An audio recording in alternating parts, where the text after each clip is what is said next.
포도나무 수확을 위해서 농부가 가장 관심을 기울이는 것이 포도나무 가지치기, 그리고 물 주는 일입니다.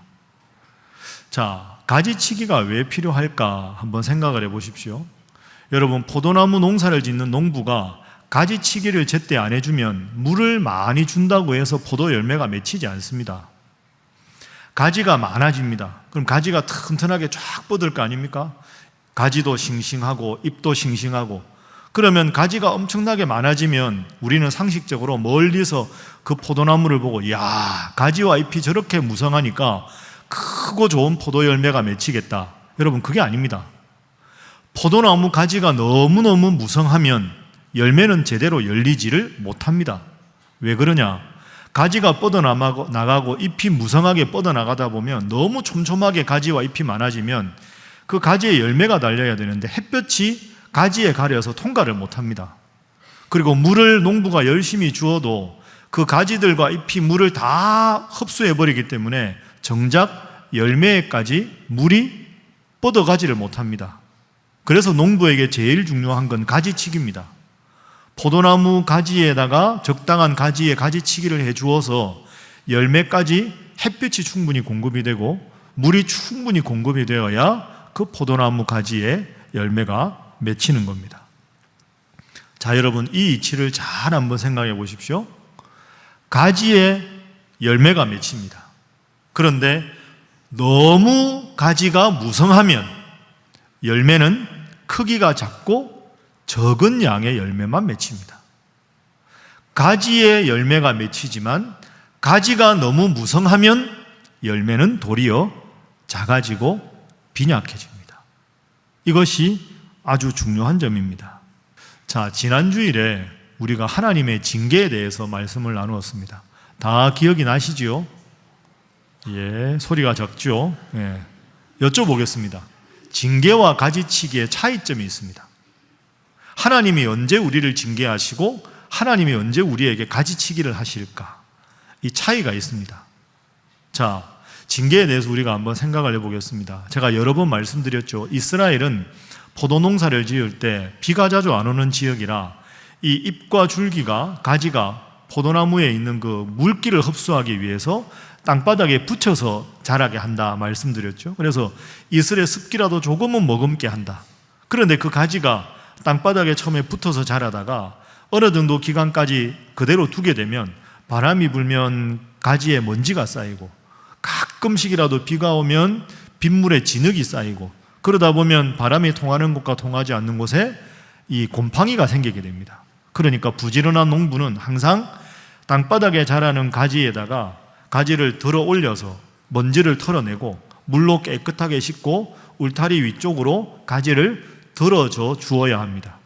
영적으로 비유하면 우리가 세상에 살지만 세상 일에 푹 파묻혀서 세상 일에만 집중하게 되면 영적인 먼지나 진흙에 해당되는 죄가 우리의 속에 계속 침투를 해서 열매 맺고 은혜 맺는 은혜로운 삶을 살 수가 없게 된다.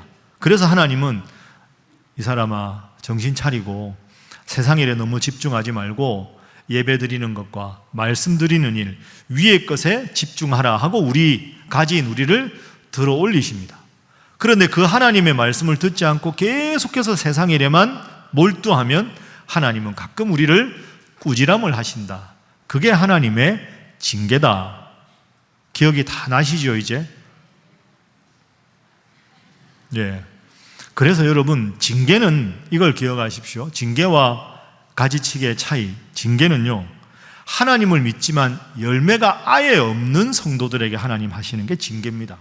정신 차리고 예배 드려라. 정신 차리고 기도 좀 해라.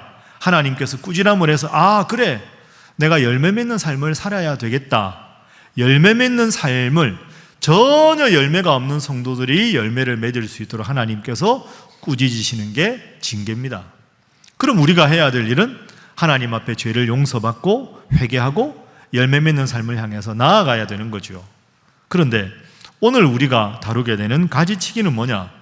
하나님을 믿기는 믿는데 열매가 적은 성도, 아예 없는 게 아니라 적은 성도입니다. 따라해 보시죠. 하나님을 믿으나 열매가 적은 성도. 누굴까요? 왜 저만 쳐다보십니까?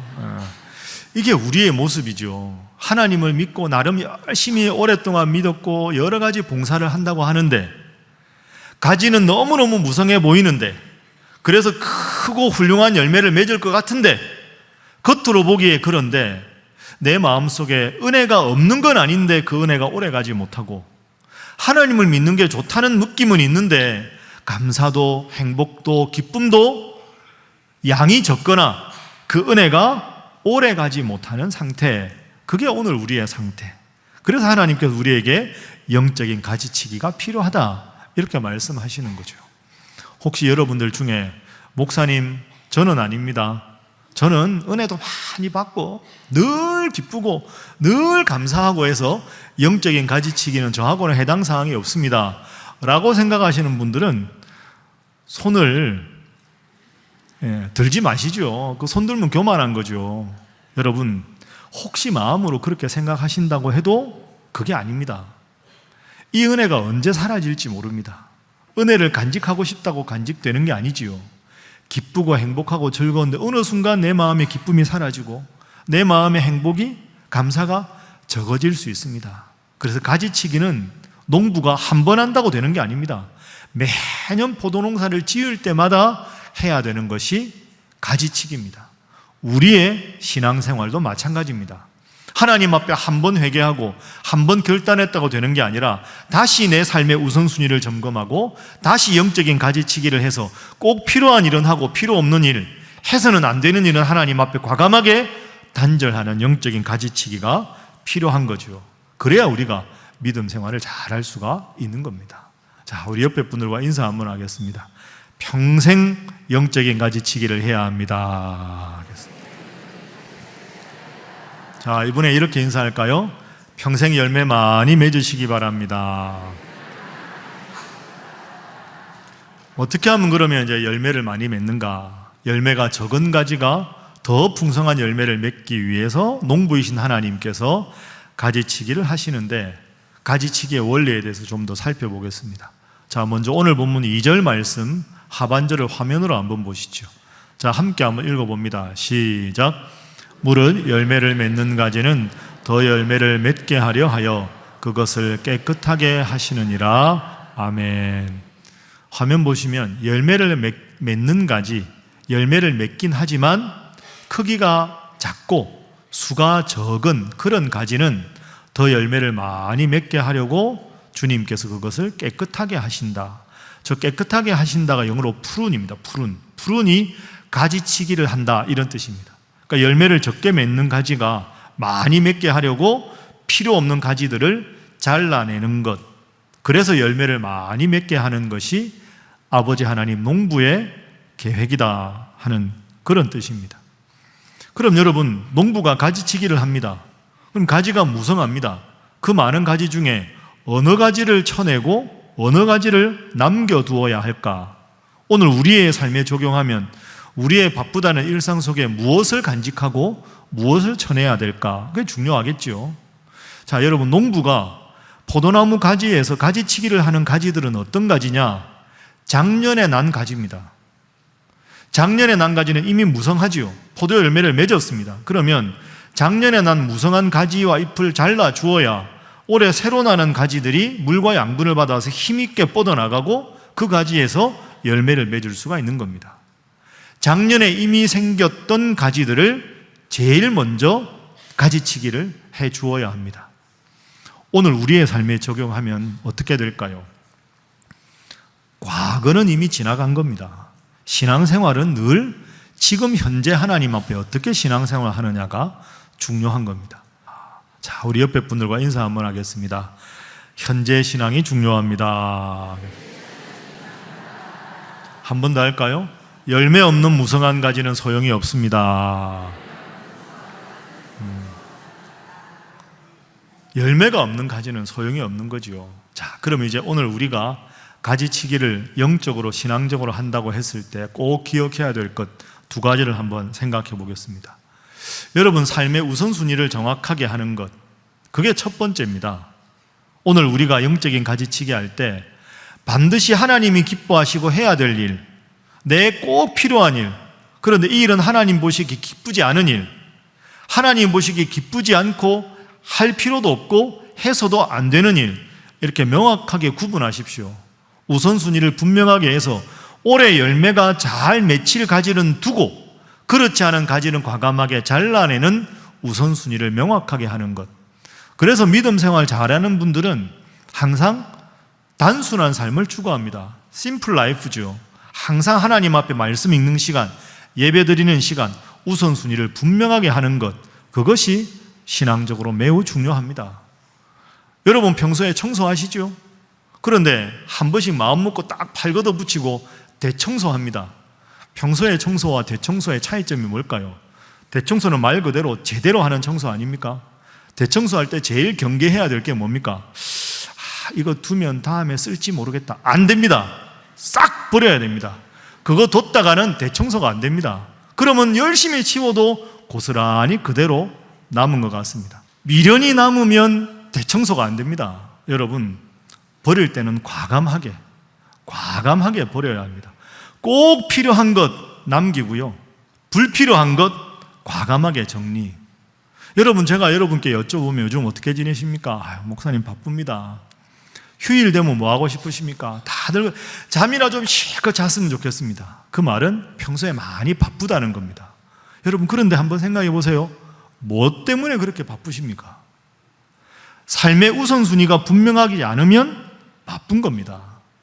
하나님께서 기뻐하실 일, 반드시 해야 될 일, 그 점에 우선순위를 두고 하나하나 정리해서 하지 않아도 될 일, 이것 하지만 하나님께서 기뻐하실 일이 아닌 것 과감하게 후순위를 정리하십시오. 그게 맞는 겁니다. 두 번째는요, 신앙적인 가지치기를 할 때, 농부는 가지치기를 하려면 칼이 필요하지요. 우리가 삶의 우선순위를 정할 때 칼이 필요할 거 아닙니까? 우리에게 칼이 뭘까? 그게 바로 하나님의 말씀입니다. 하나님의 말씀을 가지고 삶의 우선순위를 하나하나 정리하는 것이 필요합니다. 그것이 오늘 본문의 3절 말씀에 잘 나와 있습니다. 자, 우리 3절 말씀을 함께 한번 읽어보겠습니다. 시작. 너희는 내가 일러준 말로 이미 깨끗하여졌으니. 아멘. 내가 일러준 말은 주님의 말씀이죠. 바로 이 성경 말씀입니다. 성경 말씀으로 푸른 깨끗하게 가지치기를 한다. 그럼 우리 삶에도 우리 삶의 우선순위를 딱 나눌 때 제일 중요한 게 하나님의 말씀이다. 여러분, 이 성경책은 단순한 고전이 아닙니다. 과거의 이스라엘과 초대교회 역사의 기록이 아닙니다. 오늘 우리에게도 역사하시는 살아있는 말씀입니다. 히브리서 4장 12절 말씀을 한번 보십시오. 하나님의 말씀은 살아있고, 따라합니다. 하나님의 말씀은 살아있고, 지금은 현재 우리의 삶에도 그대로 역사하신다는 뜻이지요. 활력이 있어서 좌우의 날선 어떤 검보다도 예리하고, 하나님의 말씀은 우리의 혼과 영과 관절과 골수를 찔러 쪼개기까지 하며 우리의 마음의 생각과 뜻을 판단한다. 그러면 12절의 제일 앞부분과 제일 뒷부분을 연결하면 하나님의 말씀은 살아있는 말씀이어서 우리의 마음의 뜻과 생각을 정확하게 판단하는 기준이 된다, 이런 뜻입니다. 여러분, 어떻게 하면 행복하고 감사하고 은혜가 넘치고 기쁜 삶을 살 수 있을까요? 하나님의 말씀을 기준으로 삼아서 우리의 삶을 비춰볼 때 가능한 겁니다. 그러니 늘상 드리는 말씀이지만 열심히 성경 읽으십시오. 말씀과 함께 열심히 하시고요, 그 말씀 붙잡고 기도하시고, 하루 새벽 기도하고 시작하실 때 하나님, 이 말씀 붙잡고 이렇게 기도합니다. 오늘 살아가면서 꼭 해야 되는 일에 지혜를 주시고, 하나님 기뻐하지 않는 일은 하지 않게 해주시고, 다음에 해도 되는 일은 먼저 할 일부터 할 수 있는 지혜를 주십시오. 그렇게 기도하십시오. 그렇게 해서 여러분의 적은 능력이 아니라 하나님의 위대한 능력으로 하나님 기뻐하시는 삶을 살아서 형통한 열매를 맺는 여러분 되시기를 주님 이름으로 축복합니다. 성경을 보다 보면 초대교회에 데살로니가 교회라는 교회가 있습니다. 데살로니가라는 도시에 세워진 교회인데, 이 교회가 참 힘들고 작은 교회였는데요, 정말로 훌륭한 칭찬을 받은 교회입니다. 자, 그 내용을 한번 볼까요? 데살로니가전서 1장 7절 한번 보십시오. 그러므로 너희가 마게도냐와 아가야에 있는 모든 믿는 자의 모범, 본이 되었다. 어느 교회가? 데살로니가 교회가. 그럼 데살로니가 교회 성도들은 다른 교회 성도들에 비해서 어떤 점이 탁월했기에 모든 성도들의 모범이 되었는가? 2장 13절에 그 비결이 나와 있습니다. 너희가 우리에게 들은 바 하나님 말씀을 받을 때, 하나님 말씀을 여러분이 읽을 때나 아니면 이렇게 강단에서 하나님 말씀이 선포될 때 데살로니가 교회 성도들은 그것을 사람의 말로 받지 않고 하나님의 말씀으로 받았다. 그렇게 하나님 말씀으로 받으니 그 말씀이 믿는 자의 삶 가운데서 역사했기 때문에 그런 삶을 가능하게 했다. 여러분, 그렇습니다. 오직 하나님의 말씀이 여러분의 삶의 기준이 되어야 합니다. 그때 삶의 우선순위를 바르게 할 수 있고, 그랬을 때 우리 삶이 영적으로 형통한 열매를 맺을 수가 있는 것이죠. 제가 과거에 교회에서 그 청년부를 지도할 때였습니다. 청년들끼리 주로 만나면 신앙적인 이야기도 하지만 제일 일상적인 주제 중에 많은 게 뭘까요? 연애 이야기, 결혼 이야기, 이런 이야기인데요. 남자 청년들끼리만 있을 때 제일 대화의 주제가 되는 주제가 뭘까요? 군대 이야기입니다. 남자들을 만나면 군대 이야기. 근데 군대 이야기 할 때마다 한 청년이 있었는데요.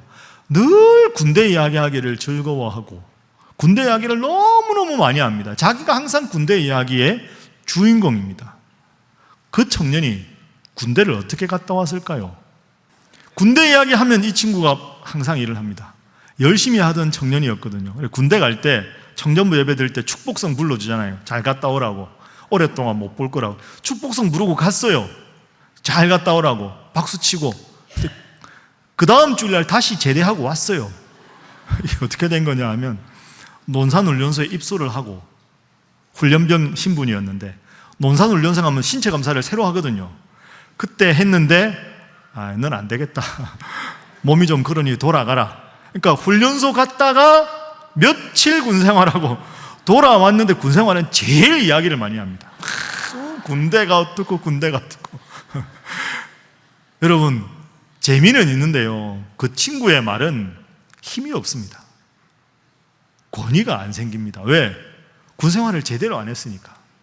한두 개 작은 경험을 가지고 아무리 이야기해봐야 군생활하고 만기 전역한 그런 병장들에 비해서는 부족할 거 아닙니까? 말이 많다고 해서 권위가 생기는 게 아닙니다. 권위는 다양한 경험에서 나오는 겁니다. 과거에 여러분이 그때 받았던 작은 은혜의 경험, 그때 한 번 더 받았던 은혜의 경험, 그 적은 경험을 부풀려서 또 이야기하고 또 이야기하는 것, 그 신앙생활에 도움이 되는 게 아닙니다. 살아있는 하나님의 말씀을 오늘 내가 읽고 그 말씀으로 은혜를 받고 그 말씀으로 살아갈 때 여러분의 인생에 큰 열매, 형통한 열매가 맺어지는 줄로 믿습니다. 살아있는 말씀을 날마다 묵상하고 그 말씀 때문에 기쁨과 은혜와 감사가 넘치는 여러분의 삶이 되기를 주님 이름으로 축복합니다. 여러분 아마 이름은 들어보셨을 텐데요, 세계적인 미국 사람 중에 부호 중에 록펠러라고 있습니다. 록펠러 센터도 있고 재단도 있죠. 이 록펠러가 엄청난 부자였습니다. 돈 버는 일에 정말 최선을 다했죠. 그래서 휴일도 없고 친구도 안 만나고 오직 돈을 버는 일에 최선을 다했습니다. 대단한 명성을 얻었습니다. 그런데 그렇게 과로하고 무리를 하다 보니까 몸도 병들고 마음도 병이 들었습니다. 몸이 너무 지쳐서 제대로 서 있을 수 없을 정도로 쇠약해지고 마음도 늘 불안하고 수많은 경호원을 고용했지만 그래도 항상 마음속에 평안이 없고 늘 누군가가 나를 공격할지도 모른다는 불안감에 휩쓸렸습니다. 몸도 병들고 마음도 병들고, 그래서 그 세계적인 대부호가 밥 먹을 때 그냥 물 한두 모금하고 비스켓 몇 개 정도밖에 소화를 못 시키는 겁니다. 돈 그렇게 많으면 뭐합니까? 좋은 음식을 못 먹는데. 야, 이제 이러다 내가 죽겠다 싶어서 백방으로 의사를 통해서 검진을 하고 치료를 해봐도 소용이 없습니다. 그런데 잘 알고 지내는 아주 존경하는 목사님이 한 분이 있었습니다. 그 목사님께 가서 상담을 요청합니다. 목사님, 제 인생이 왜 이렇게 됐는지 모르겠습니다. 하고는 이제 자기 이야기를 쭉 한 거죠. 겉으로 보기에는 정말로 모두가 부러워할 만한 대단한 부호였는데 나는 지금 몸도 병들고 마음도 병이 들었습니다. 그러니까 이 목사님이 가만히 듣고 이렇게 조언을 하셨습니다. 록펠러스, 지금까지 최선을 다해 정말 열심히 살아오셨습니다. 열심히는 살아오셨지만, 최선을 다해 살아오셨지만 돈 버느라고 잠 못 자고 피곤하고 몸도 마음도 지쳤습니다. 지금까지는 돈을 버느라고 인생을 살았다면 지금부터는 베풀고 섬기는 일에 한번 최선을 다해 보십시오. 그러면 지금까지 인생에서 경험해 보지 못했던 큰 기쁨과 감사가 넘칠 겁니다. 그 말을 가만히 듣고 록펠러가 이제 인생의 방향을 바꿔봐야 되겠다 하고는 돈 버는 데 쓰던 모든 에너지를 이제는 섬기고 베풀고 나누는 데 썼습니다. 곳곳에 양로원을 세우고 고아원을 세우고 학교를 세우고요, 대학교도 세우고, 그리고 가난한 사람들을 위해서 편하게 사용할 수 있는, 드나들 수 있는 병원도 세웠습니다. 수많은 자선단체를 세워서 많은 사람들을 돕기 시작했습니다. 그러다 보니 이 록펠러의 은혜를 입은 많은 사람들이 감사하다는 편지도 보내고, 그러면서 록펠러의 마음에 기쁨이 생기기 시작합니다. 이야, 나라는 한 사람 때문에 이렇게 삶의 의미를 새롭게 찾고 건강을 되찾고 감사하게 되고 기뻐할 수 있다니, 이것이 진정한 보람이구나. 그때부터 내 인생이 살아야 될 의미를 새롭게 되찾게 되었습니다. 그러다 보니 마음의 병도 사라지고 몸도 건강해지고, 그래서 결국 록펠러 씨가 98살까지 건강하게 살다가 이 생을 마감했다 하는 기록이 전해집니다. 그런데 그때 목사님께서 록펠러 씨에게 조언할 때 이런 멋진 말을 합니다. 여러분 들어보셨는지 모르겠습니다. 돈을 버는 것은 기술이고 돈을 바로 사용하는 것은 예술이다. 돈을 버는 것은 기술이고 돈을 바로 쓰는 것은 예술이다. 그런데 저는 저 문장에 한 문장을 덧붙이고 싶습니다. 돈을 버는 것은 기술이요, 돈을 바로 쓰는 것은 예술이다. 그리고 돈을 바로 쓰는 것이 예술이라면 그 돈을 바로 쓸 수 있는 가장 중요한 지침과 기준이 되는 것이 하나님의 말씀이다. 그리고 그 말씀대로 살아가는 것이 성숙한 성도다. 이렇게 정리를 할 수 있습니다. 말씀을 정리하겠습니다. 여러분 바쁘시죠? 안 바쁠 수가 없습니다. 다들 피곤하다고 합니다. 그런데 여러분 하나님 믿는 마음으로 오늘도 이렇게 예배당에 오셨습니다. 잘하셨습니다. 이왕 하나님 믿는다면, 이왕 한 번뿐인 인생을 살아간다면 기쁨과 감사, 은혜와 행복의 열매를 많이 맺어야 하지 않겠습니까? 그러시려면 적은 여러분의 능력을 믿지 말고 이 전능한 하나님의 살아있는 말씀을 믿으십시오. 매일 그 말씀을 분량을 정해놓고 읽으십시오. 그 말씀을 읽고 여러분의 삶의 지침으로 삼고 기도하십시오. 그러면 하나님께서 여러분의 삶을 반듯하게 우선순위를 정해주실 겁니다. 그 하나님 주시는 우선순위에 따라서 하루를 살고 한 달을 살고 1년을 살고 그 일이 계속 반복되면 하나님께서 여러분의 인생에 풍성한 기쁨과 은혜와 감사와 행복의 열매를 주실 줄로 믿습니다. 이 말씀 중심으로 살아있는 하나님의 말씀 믿고 날마다 주님께서 주시는 은혜를 공급받아서 여러분의 일상에서 풍성한 열매를 주렁주렁 맺는 우리 신일의 모든 성도들이 되시기를 주님 이름으로 축복합니다.